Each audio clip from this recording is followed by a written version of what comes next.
Malam ini hujan deras sekali disertai dengan petir mengkilat dan lampu yang padam, membuat suasana sangat mencekam. Untuk penerangan menggunakan damar. Aku melihat ibu melepas kerudungnya dan membuatnya seperti bola, lalu dilemparkan ke arah bapak yang sedang duduk. Pluk. Sontak bapak langsung kaget. Setelahnya ibu lari ke dapur. Aku dan bapak tidak berpikir yang aneh-aneh, tapi setelahnya aku mendengar ada suara benda yang dilempar, bahkan pecah di lantai. Prak! Suara apa itu, Pak? Ibu, Sal, kata bapak. Segera aku dan bapak langsung pergi ke belakang melihat apa yang terjadi. Ibu sudah mengacak-acak semua benda di rak piring, bahkan pecah semua. Rambutnya acak-acakan. Aku melihat wajahnya sangat menyeramkan sekali. Kedua matanya melotot ke arahku. Pak, itu ibu kenapa, Pak? Tanyaku ketakutan. Ibu kayaknya lagi kesurupan itu, kata bapak. Suara geledek terus berdentum membuat suasana tambah mencekam. Setelahnya bapak menyuruhku untuk membawa kedua adikku ke dalam kamar. Segera aku pun membawa adik-adikku yang masih kecil ke dalam kamar dan kami mengunci kamarnya. Sementara bapak entah sedang apa, namun suaranya sangat gaduh sekali di luar, membuatku penasaran. Akhirnya aku mengintip dari lubang pintu, tapi percuma karena tidak terlihat apa-apa sebab mati lampu. Sesaat kemudian bapak memanggilku. Sontak segera aku keluar dan meninggalkan adik-adik yang masih tetap di dalam kamar. Tak lupa, pintunya aku kunci. Ada apa, Pak? Tanyaku. Aku tidak melihat ibu berada dengan bapak. Tiba-tiba aku mendengar ada suara raungan. Ternyata itu suara ibu yang berada di atas dinding. Tatapannya sangat menyeramkan sekali, menatap ke arahku dengan tatapan melotot, seakan ingin menerkamku, hendak mencekik leher. Dia benar-benar merayap di dinding seperti Spiderman. Setelahnya bapak menyuruhku untuk memanggil Pak Imam, Ustadz yang ada di desa, untuk membantu ibu. Segera aku mengambil payung dan pergi ke rumah Pak Imam. Sekitar 5 menit aku dan Pak Imam kembali ke rumah. Pak Imam akan meruqyah ibuku. Ketika Pak Imam datang, ibu terlihat lebih beringas dan melompat ke sana kemari seperti ingin menantang kedatangan Pak Imam tersebut. Sementara aku dan kedua adikku disuruh untuk keluar rumah. Saat itu para tetangga yang mendengar kegaduhan pun langsung berdatangan ke rumah, walaupun hujan dan mati lampu, karena mereka semua penasaran. Aku yang berada di luar rumah mendengar suara ibu yang menggerang kesakitan. Akhirnya, aku mengintip lewat jendela. Pak Imam tengah membacakan doa-doa. Mulutnya terus berkomat-kamit dan ibu terus meronta-ronta kepanasan dipegangi bapak karena sudah turun dari dinding. Suasananya sangat mencekam sekali. Guru guntur petir masih terus menyambar. Aku juga ikut membaca doa berharap ibu cepat pulih kembali. Beberapa saat kemudian, terdengar suara ledakan di atap rumahku. Sontak semuanya kaget. Suara gaduh di dalam rumah sudah tidak terdengar lagi. Rupanya ibu sudah terkulai pingsan, wajahnya pucat. Karena bersamaan dengan suara ledakan itu, lampu tiba-tiba nyala. Jadi aku bisa melihat wajah ibuku dari luar. Setelahnya, aku masuk ke dalam, sementara adik-adikku di depan bersama dengan tetangga yang lain. Ya, ini dapat kiriman orang, Pak Imam, kata bapakku. Iya, saya sudah tahu, Pak Imam. Dan iblis tadi sangat kejam sekali. Kira-kira siapa yang sudah melakukan ini, Pak? Apakah Bapak tahu? Tanyaku penasaran. Kamu tidak usah khawatir. Nanti biarkan saja orang itu mendapat balasannya sendiri, dan kamu akan tahu sendiri siapa orangnya. Sesaat kemudian ibu sadar. Pak Imam langsung memberikan air putih hangat yang dicampur madu dan sudah didoakan. Tubuh ibu terlihat sangat lemas sekali. Wajahnya juga sangat pucat. Setelah minum air putih itu, ibu muntah berwarna kuning, pertanda ilmu hitam yang ada di dalam tubuhnya keluar. Tiba-tiba kami mendengar ada suara raungan dari luar rumah. Aku pun segera keluar untuk melihat apa yang terjadi. Seorang wanita berusia sekitar 40 tahunan. Dia berlari ke arah rumah kami dan masuk ke dalam sambil meminta ampun. Dia menangis tengah meronta-ronta. Yani, ampun, saya minta maaf. Tolong ampuni saya, Yani, teriaknya. Ada apa ini, Pak? Tanya bapakku.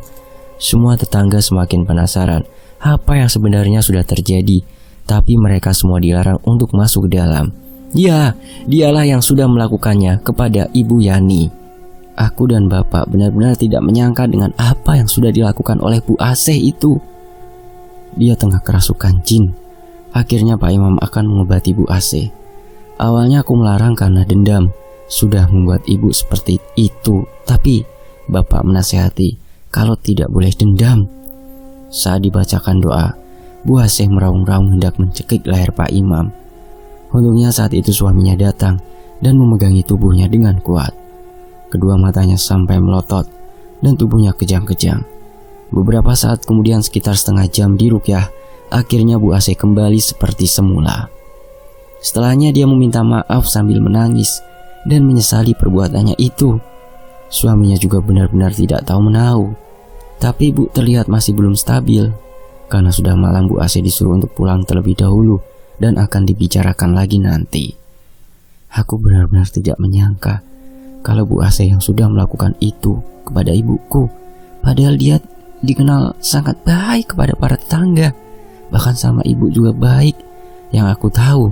Tapi ternyata di balik kebaikannya itu ada maksud tertentu yang entah aku belum tahu sebabnya. Para tetangga pun pada bubar kembali ke rumahnya masing-masing. Hujan sudah reda. Ibu langsung dibawa masuk ke kamar supaya bisa istirahat. 2 hari kemudian Bu AC dan suaminya datang ke rumah untuk meminta maaf. Juga ada Pak RT dan juga Pak Imam sebagai saksinya. Diskusi ini dilakukan tertutup karena pihak Bu AC ingin meminta maaf dan berdamai. Kedatangan saya ke sini mau memohon maaf, meminta maaf kepada Bu Yanis keluarga.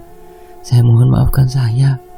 Saya sudah menyesali perbuatan saya, ucap Bu AC sambil menangis. Memangnya sebenarnya ada apa, Bu? Kenapa sampean kok berbuat seperti itu kepada istri saya? Tanya bapakku.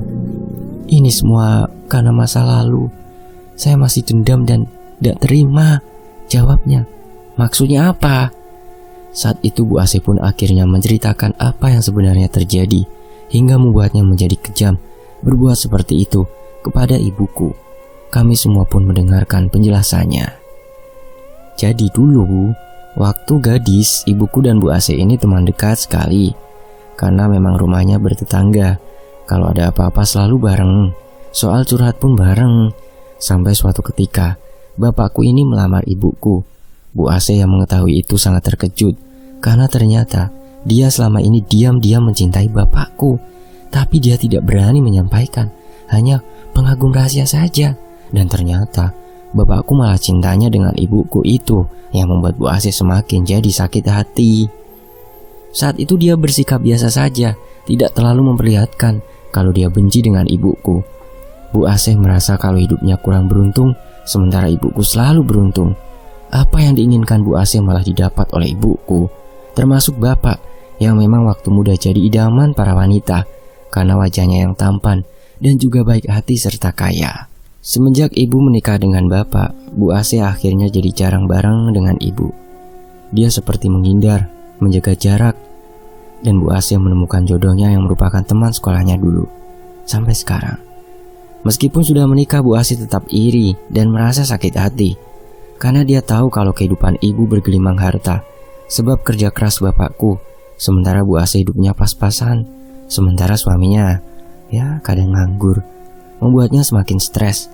Dia juga harus bekerja, sementara ibu tidak, karena ibu fokus jadi ibu rumah tangga. Masalah ekonomi, sudah bapak yang mencukupi. Itulah yang membuatnya semakin buta mata, dan memiliki niat balas dendam, ingin menghancurkan ibu dengan cara seperti itu. Seperti itulah Bu AC menjelaskan sambil menangis. Sementara kami yang mendengar turut prihatin dan tidak menyangka dia berbuat seperti itu, nekat. Bapak juga akhirnya tahu dia sangat marah, tapi akhirnya bapak dan ibu memaafkan perbuatannya Bu AC itu. Karena masalahnya sudah selesai, Bu AC dan yang lainnya pamitan untuk pulang. Setelahnya ibu tidak bisa jadi seperti semula. Dia masih terus melamun dan pikirannya tidak seperti biasa karena sudah pernah kerasukan. Lalu ibu diajak bapak untuk masuk ke kamar untuk istirahat. Sebenarnya aku ingin sekali membalas dendam karena Bu AC sudah membuat ibuku seperti itu. Tapi ibu dan bapak melarangku. Ini dampaknya sangat panjang kepada ibuku gara-gara kiriman dari Bu AC itu. Hari-hari berlalu dengan suasana yang masih dipenuhi ketegangan di rumah kami. Ibu, meskipun sudah berangsur membaik, tetap saja sering melamun dan terlihat tidak seperti biasanya. Bapak terus mencoba menghiburnya dan memberikan dukungan penuh. Namun trauma yang ibu alami begitu mendalam. Aku dan adik-adikku pun merasakan dampaknya. Kami menjadi lebih waspada dan takut akan kejadian serupa terulang lagi. Setiap kali ada suara aneh atau keadaan yang tiba-tiba mencekam, kami langsung teringat pada malam itu. Suatu hari, ketika sedang duduk di ruang tamu bersama bapak dan ibu, pintu depan diketuk. Bapak bangkit dan membuka pintu. Ternyata Pak Imam datang berkunjung. Assalamualaikum. Waalaikumsalam. Saya mau mengunjungi Bu Yani. Bagaimana keadaannya sekarang? Ibu sudah sedikit membaik, Pak. Tapi masih sering melamun. Jawab bapak sambil mempersilahkan Pak Imam duduk. Begini, saya kemari bukan hanya untuk melihat kondisi Bu Yani, tapi juga ingin memberitahukan sesuatu yang penting, kata Pak Imam dengan wajah serius. Ada apa, Pak? Tanya ibu yang terlihat penasaran. Setelah kejadian malam itu, saya terus memikirkan tentang siapa yang mungkin melakukan santet kepada Bu Yani. Dan dari penelusuran yang saya lakukan, ternyata ada orang lain yang terlibat dalam masalah ini. Mendengar hal itu, kami semua tercengang. Aku tidak percaya bahwa masih ada orang lain yang ingin mencelakakan ibu. Siapa orang itu, Pak Imam? Tanya bapak dengan suara penuh ketegangan. Saya belum bisa memastikan dengan jelas, tapi saya menduga ada orang yang memiliki dendam lama kepada keluarga Pak Yani. Orang itu mungkin merasa tersaingi atau merasa dendam karena sesuatu masa lalu. Jawab Pak Imam. Kami semua terdiam sejenak, merenungkan siapa yang mungkin memiliki dendam sebesar itu kepada keluarga kami. Pak Imam, apa yang bisa kami lakukan untuk mencegah kejadian seperti ini terulang lagi? Tanya ibu dengan suara pelan. Kita perlu lebih berhati-hati dan selalu berdoa memohon perlindungan kepada Allah. Selain itu, saya juga akan melakukan ruqyah rutin untuk Bu Yani agar kondisinya semakin membaik dan terhindar dari gangguan jin atau santet. Jawab Pak Imam. Kami semua mengangguk setuju dengan saran Pak Imam. Setelah berbincang sebentar lagi, Pak Imam pamit pulang. Aku melihat bapak dan ibu saling bertukar pandang dengan wajah penuh kekhawatiran. Malam itu setelah kejadian dengan Pak Imam, aku tak bisa tidur. Pikiranku terus berputar mencoba mencari tahu siapa yang mungkin memiliki dendam kepada keluargaku selain Bu Asih. Ibu sudah tidur lebih awal, dan bapak masih duduk di ruang tamu, terlihat merenung. Aku memutuskan untuk menemui bapak dan berbicara. Pak, boleh aku bicara sebentar, Pak? Tanyaku pelan. Tentu, ada apa? Jawab bapak sambil tersenyum lelah. Aku ingin tahu, apakah ada seseorang di masa lalu yang mungkin memiliki dendam kepada keluarga kita? Mungkin itu bisa membantu kita mencari tahu siapa yang melakukan ini. Bapak terdiam sejenak, lalu menghela nafas panjang. Sebenarnya ada satu orang yang mungkin memiliki alasan untuk membenci kita, tapi bapak tidak pernah menyangka dia akan melakukan hal sekejam ini, kata bapak dengan suara berat. Siapa orang itu, Pak? Tanyaku penasaran. Dia adalah teman lama bapak, Pak Tarno. Dulu dia adalah rekan bisnis bapak. Bapak bekerja sama dalam usaha dagang, tapi kemudian bisnis bapak bangkrut.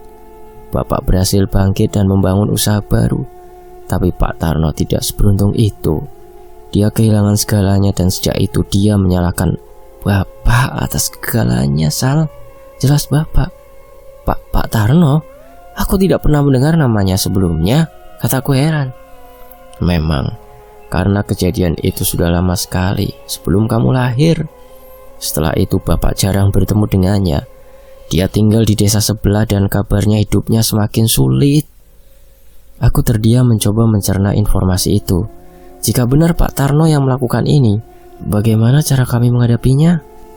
Pak, apakah kita harus menemui Pak Tarno dan berbicara dengannya? Tanyaku ragu-ragu. Aku tidak tahu, tapi kita harus lebih berhati-hati dan selalu waspada. Jika benar Pak Tarno yang melakukan itu, kita harus mencari cara untuk menghentikannya. Kami berdua terdiam memikirkan langkah apa yang harus diambil selanjutnya. Malam itu aku tidur dengan perasaan yang masih penuh tanda tanya dan kekhawatiran.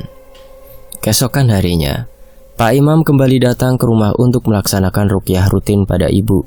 Kali ini aku memperhatikan dengan seksama apa yang dilakukan Pak Imam. Dengan doa-doa yang dilantunkan, ibu terlihat lebih tenang dan wajahnya tidak lagi begitu pucat. Setelah ruqyah selesai, Pak Imam duduk bersama kami di ruang tamu dan kembali berbicara. Pak, Bu, Sal, saya sudah mempertimbangkan tentang siapa yang mungkin melakukan santet ini. Saya setuju dengan pendapat Pak Yani. Kemungkinan besar ada orang yang memiliki dendam lama. Kita harus berhati-hati. Apakah Pak Imam punya saran lain untuk menjaga keluarga kami dari gangguan jin? Tanya Bapak. Selain ruqyah rutin, saya juga menyarankan untuk selalu memperbanyak doa dan mendekatkan diri kepada Allah. Jangan lupa untuk membaca ayat-ayat pelindung seperti ayat kursi sebelum tidur dan ketika merasa cemas. Jawab Pak Imam. Kami semua mengangguk setuju. Setelah berbincang sebentar lagi, Pak Imam pamit pulang. Beberapa hari kemudian, ketika aku sedang membantu ibu di dapur, ada seorang tamu yang datang ke rumah. Bapak yang membukakan pintu, dan ternyata tamu itu adalah Pak Tarno. Aku yang mendengar nama itu langsung merasa tegang. Pak Tarno masuk ke dalam rumah dengan raut wajah yang penuh kelelahan dan kesedihan. Bapak mempersilahkan Pak Tarno duduk di ruang tamu. Pak Tarno, ada apa datang ke sini? Tanya Bapak dengan nada ramah, meskipun terlihat jelas ada ketegangan di wajahnya. Aku datang untuk meminta maaf Pak Yani. Aku sudah mendengar berita tentang apa yang terjadi pada Bu Yani, dan aku merasa sangat bersalah, kata Pak Tarno dengan suara bergetar. Apa maksudmu Pak Tarno? Tanya Bapak dengan penasaran. Sebenarnya aku pernah merasa dendam dan marah kepada sampean karena kejadian di masa lalu. Tapi aku tidak pernah berniat melakukan hal sekejam ini, hanya untuk pelajaran. Namun ada seseorang yang mengetahui dendamku dan memanfaatkan situasi itu untuk mencelakakan keluargamu. Jelas Pak Tarno. Kami semua terdiam, mendengarkan dengan seksama apa yang dikatakan oleh Pak Tarno. Siapa orang itu Pak Tarno? Tanya Bapak dengan suara tegang. Orang itu adalah Bu Rini, seorang dukun santet yang tinggal di desa sebelah. Dia mengetahui dendamku dan menawarkan bantuan untuk mencelakakan keluargamu. Aku awalnya tidak setuju, tapi dia terus mempengaruhiku hingga akhirnya aku setuju. Sekarang aku sangat menyesal dan ingin memperbaiki kesalahanku, jawab Pak Tarno dengan air mata yang mengalir di pipinya. Mendengar pengakuan itu, Bapak terlihat sangat marah dan kecewa, namun ia mencoba menenangkan diri dan berbicara dengan tenang. Pak Tarno, saya menghargai kejujuran sampean dan keberanian sampean untuk meminta maaf. Tapi kita harus mencari cara untuk menghentikan Bu Rini dan memastikan keluargaku aman dari ancaman ini, kata Bapak. Saya akan membantu sebisaku Pak Yani. Kita harus segera menemui Pak Imam dan meminta bantuannya, jawab Pak Tarno. Bapak mengangguk setuju. Kami segera pergi ke rumah Pak Imam untuk memberitahukan semua yang telah terjadi. Pak Imam mendengarkan dengan seksama dan kemudian memberikan saran. Kita harus melakukan ruqyah besar-besaran dan memohon perlindungan kepada Allah. Kami semua setuju dengan saran Pak Imam. Malam itu kami berkumpul di rumah dan melaksanakan ruqyah bersama di rumah Pak Imam. Doa-doa dipanjatkan dengan penuh harapan dan ketulusan. Kami memohon agar keluarga kami dilindungi dari segala macam gangguan dan santet. Setelah ruqyah selesai, kami merasa lebih tenang dan yakin bahwa Allah akan melindungi kami. Bapak kemudian pergi untuk meminta pendapat dari sesepuh desa melaporkan kejahatan Bu Rini. Menurut sesepuh desa, hukum negara tidak akan bisa berlaku karena santet ini hal yang tidak bisa dibuktikan. Namun sanksi sosial masyarakat lebih berat menunggu Bu Rini atas tuduhan praktik santet dan penipuan. Dengan terungkapnya Bu Rini, kehidupan kami perlahan-lahan kembali normal. Ibu semakin membaik dan tidak lagi sering melamun. Meskipun trauma yang dialami masih tersisa, kami belajar untuk lebih berhati-hati dan selalu mendekatkan diri kepada Allah. Pak Tarno juga sering datang ke rumah untuk meminta maaf dan membantu keluarga kami. Kami belajar untuk memaafkan dan melupakan dendam di masa lalu. Kami percaya bahwa dengan doa dan usaha, segala ancaman dapat diatasi. Sementara itu Bu Asih, kabarnya dia meninggal saat melakukan kunjungan wisata di daerah pegunungan. Dan kejadian itu menjadi pelajaran berharga bagi kami semua.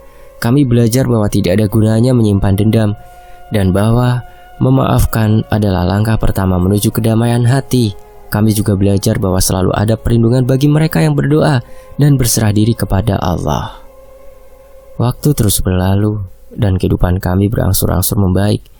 Ibu kembali ceria seperti dulu, bapak semakin rajin dalam usahanya, dan kami semua merasa lebih dekat satu sama lain. Kejadian malam itu menjadi kenangan yang penuh pelajaran, dan kami berusaha untuk selalu menjaga keharmonisan dan kedamaian dalam keluarga. Dan itulah akhir dari kisah ini. Selesai. Sampai jumpa di kisah lainnya, tetap di Tony FS.